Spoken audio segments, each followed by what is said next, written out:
Hey guys, today we're going to be checking out the Yakima EasyRider utility trailer.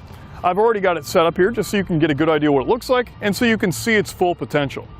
Now right off the bat, this trailer can be delivered right to your doorstep in just a few boxes. It's also very easy to assemble. We've actually got that footage at the end of this video, so stick around if that's something you'd like to see. But with this trailer, it's going to allow us to carry a wide variety of accessories. On bottom, we've got two kayaks.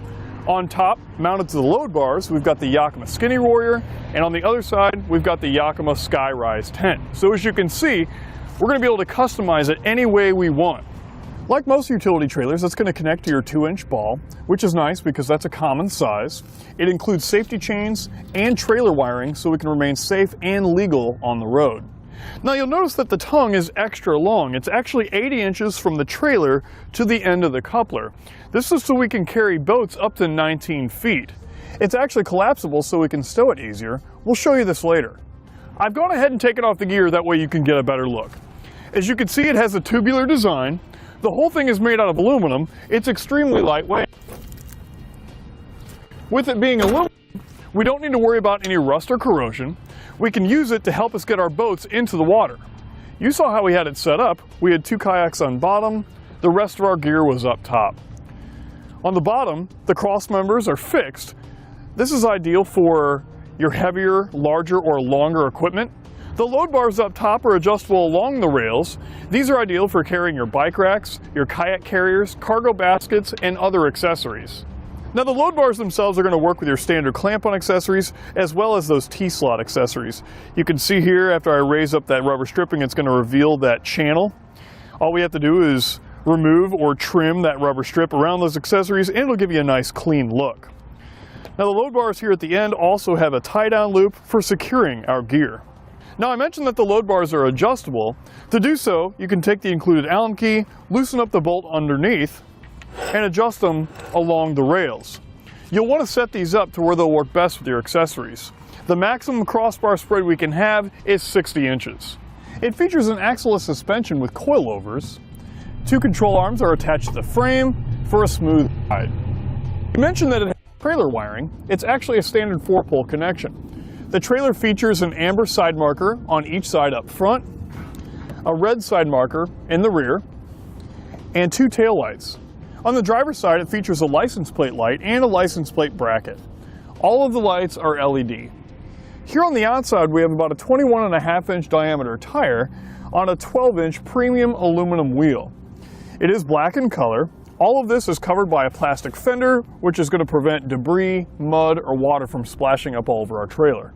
When you're ready to disconnect from your towed vehicle, the kickstand jack is going to prevent us from damaging our coupler. And the large plastic handle is going to allow us to easily maneuver our trailer to our location to set up.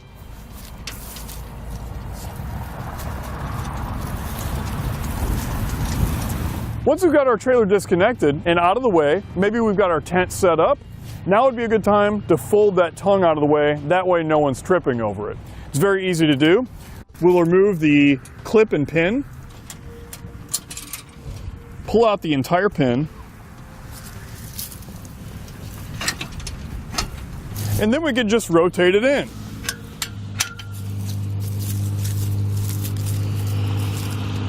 Now with our setup, we've got the Yakima SkyRise Tent platform installed. That's going to give us a stabilizer jack on each side in the front and then a total of 4 wheel chocks. That's going to give us a little bit more stability if we've got our tent installed on our trailer, and it's going to prevent it from shifting when we're climbing around inside. Now that kit is sold separately. Note that when the stabilizer jacks are installed, you will not be able to fully rotate your tongue underneath your trailer, so it will be slightly out a bit, as you can see. Also, if you're going to be folding your tongue out of the way, you may find it easier to mount your kickstand jack close to your trailer, and you do have that option. We'll touch on that when we go over it in the assembly. That folded tongue is also going to come in handy when stowing your utility trailer in your garage. You can see we don't have to worry about stepping over it. We have it folded to the side, it's out of the way. It's going to take up less room. Now, I don't even need to remove all of my accessories from my trailer. I can leave them in place for next time. Now, if you do take advantage of that folding tongue, I recommend that you do place your jack closest to the trailer. We've got that set up here, and with the SkyRise Tent stability jacks installed, you will not be able to fold that tongue all the way in to your trailer. Now we'll give you some dimensions. These may come in handy when you're stowing your trailer. The whole thing is about 14.5 feet long, 79 3/4 of an inch wide, and about 41 1/4 inches tall. Because it's a utility trailer, you might be tempted to completely load it up. You do, however, want to stay within the 500-pound weight capacity and make sure that's all distributed evenly throughout the trailer. That way it remains safe throughout our travel. Now I'll show you how to assemble the trailer. Though it is a lot of parts and it seems like a lot, it's not that bad. Let's go ahead and get started. We'll start by grabbing our spine, which is the piece with the coupler attached to it, and the spine extension. It's hinged at one end. We need to fold it out, run our wire through the spine extension, and attach the two ends. With it unfolded, we'll also go ahead and insert the pin. This is going to lock it in place. It's also going to make installation a little bit easier.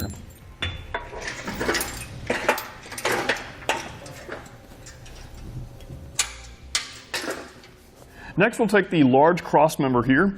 This one's going to have the opening in the center. We'll slide it onto the spine, all the way to the two holes here, and line them all up together. Now you'll want to be sure that the tubes here are pointed this direction. Then we'll take two long bolts. You want to be sure to have a flat washer installed down through the top. With the bolts going all the way through, you can see they're out the bottom of the frame here. We can move on to putting our bracket in place. It's just going to line up here, just like that. Now I've got it propped up, that way I can easily access underneath. Then we'll just put on our hardware.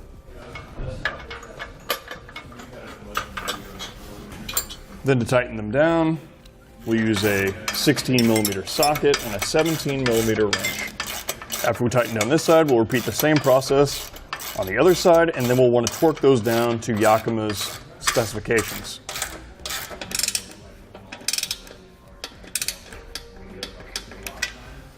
Now we'll grab our next two cross members and put those in place on the spine.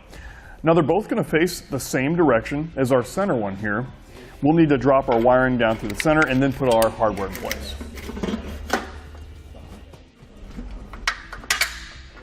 Now this part may be fairly difficult. With one bolt through, you'll need to put on a flat washer, followed by the lock nut. Once you've got it started, you can then put the other one through, and then the other flat washer and lock nut. Now we don't want to tighten this down all the way just yet, just leave it loosely installed. We'll also want to plug in our wiring, and then we'll move on to the other cross member. For this one, we'll first do our wiring. And I'm going to feed it down through the frame. Line up our holes.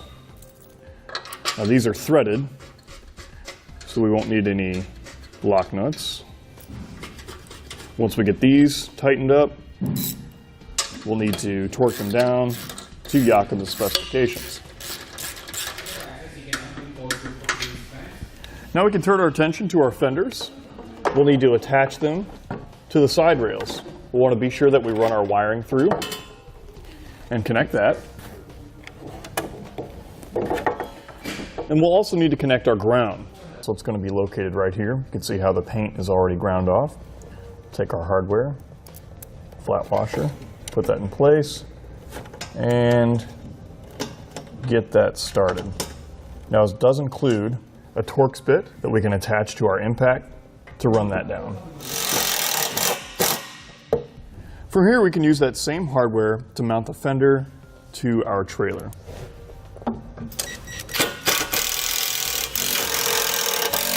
Then we can repeat the same process with the other fender. Then we can move on to setting our side rails in place. You'll want to plug in your wiring at the rear. It can help to have an extra set of hands. Then we'll take our Allen bolts, put these through. It doesn't really matter which side you put through first, and the rest just get installed in each section. Then we'll take our included Allen wrenches and tighten these down. They don't need to be extremely tight, just get them nice and snug, and you're all set. We can then jump back to our rear cross member and torque these down.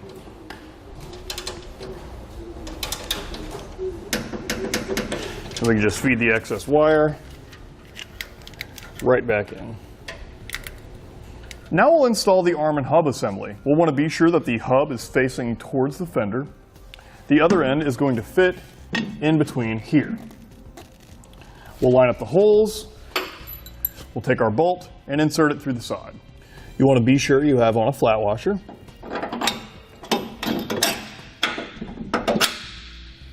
On the other end, another flat washer, and then the lock nut. And we'll snug these down with a 21mm wrench and a 22mm socket.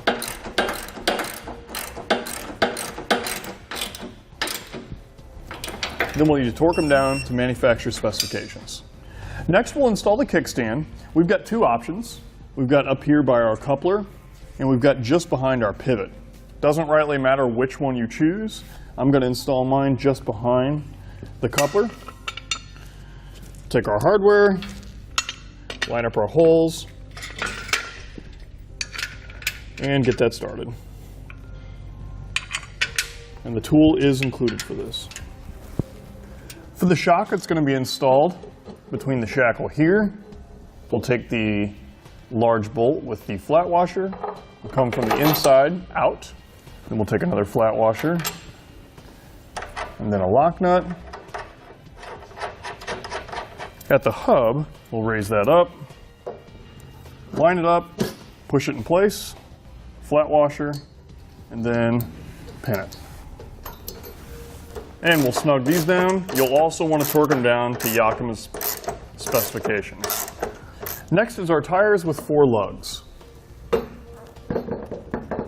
Now this size is going to be 21mm. After you get them started, it can be helpful to use a socket to get them snugged up. Now you'll want to be sure that the diameter of the socket will fit the diameter of the lugs, just as you see here. In some cases they can be a bit thick and you would not be able to fit it into place. Now we won't worry about torquing these down just yet. We will lower the trailer down and then do it.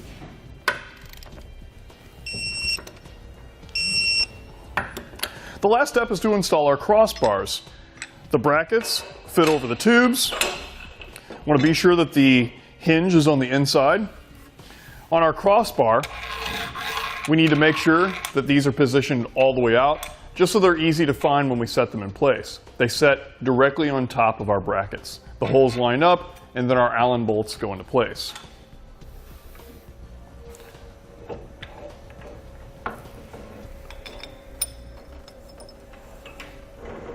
With both crossbars installed, you need to decide what you want your crossbar spread to be.